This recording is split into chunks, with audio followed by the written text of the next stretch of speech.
आज का हमारा फर्स्ट वर्ड है डिप्राइवेशन। डिप्राइवेशन वर्ड एक नाउन है जिसका मीनिंग होता है एन एब्सेंस और too little of something important, यानी कि किसी महत्वपूर्ण चीज की अनुपस्थिति या बहुत कम। जैसे इस इंसान को नींद की कमी है, पिक्चर में आप देख सकते हो कि इस इंसान को नींद की कमी है। डिप्राइवेशन के दो सिनोनिम हमें याद रखने हैं, एक है पेन्यूरी और दूसरा है डेस्टिट्यूशन। एक है पेन्यूरी और दूसरा है डेस्टिट्यूशन।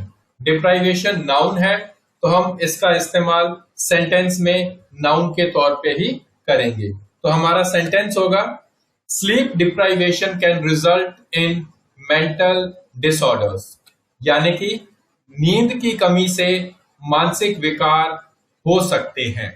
तो आपने देखा कि यहाँ पे हमने डिप्राइवेशन का इस्तेमाल नाउन के तौर पे किया है और डिप्राइवेशन का मीनिंग होता है किसी महत्वपूर्ण चीज की अनुपस्थिति। तो हम कह सकते हैं स्लीप डिप्राइवेशन, स्लीप पेन्यूरी या sleep destitution can result in mental disorder. Hello friends, स्वागत है आपका हमारे चैनल सूरज सिंह ऑफिशियल में और मैं सूरज सिंह आपके लिए लेकर आया हूं डेली वोकैब 10। डेली की तरह आपको इन वोकैब्स को नोट करना है अपने रजिस्टर या फिर नोटबुक में और इन्हें कंटिन्यूसली रिवाइज भी करना है। तो ज्यादा समय ना लेते हुए शुरू करते हैं हमारा आगे का वीडियो। आज का हमारा नेक्स्ट वर्ड है एक्सटिंग्विश।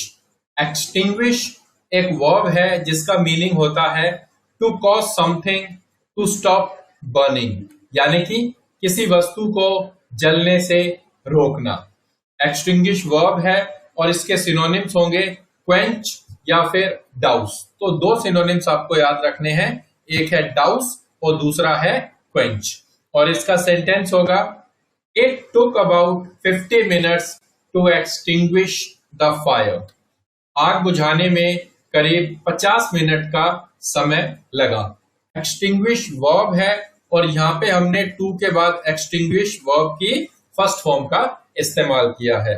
तो एक्सटिंग्विश के दो सिनोनिम हमें याद रखने हैं, एक है डाउस और दूसरा है क्वेंच और इसका मीनिंग होता है किसी वस्तु को जलने से रोकना।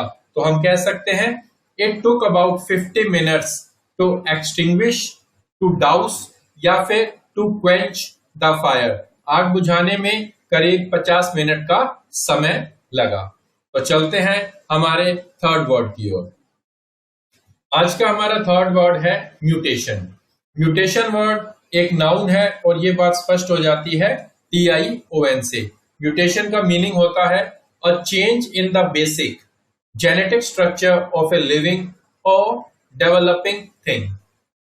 किसी सजीव या विकासशील वस्तु की मूल आनुवांशिक संरचना में परिवर्तन। कि जब भी कोई मूल रचना में परिवर्तन होता है तो हम उसे कहते हैं म्यूटेशन।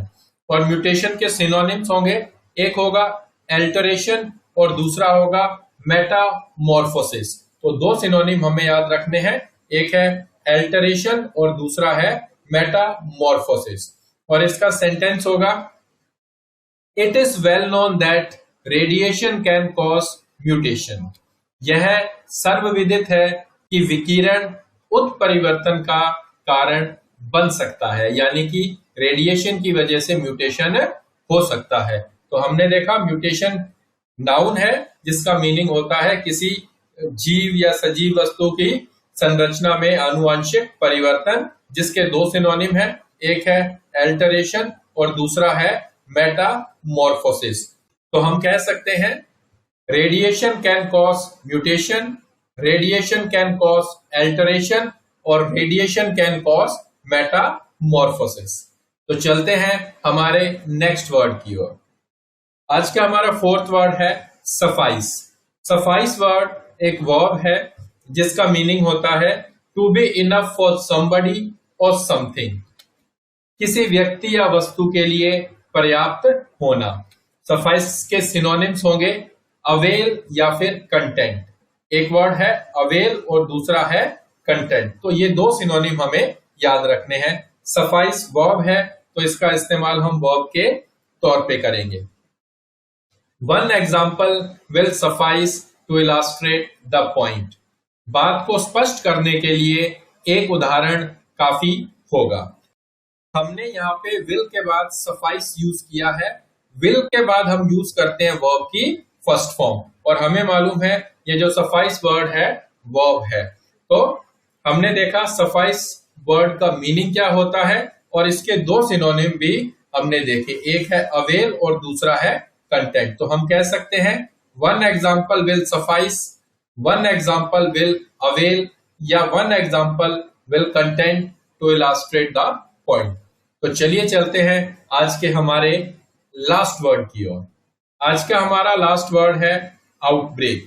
आउटब्रेक वर्ड एक नाउन है जिसका मीनिंग होता है the sudden start of something unpleasant, specially a disease और वायलेंस।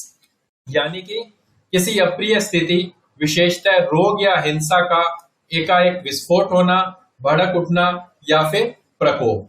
आउटब्रेक के सिनोनिम्स होंगे अपसर्ज और आउटबर्स्ट। तो दो सिनोनिम हमें याद रखने हैं, अपसर्ज और आउटबर्स्ट।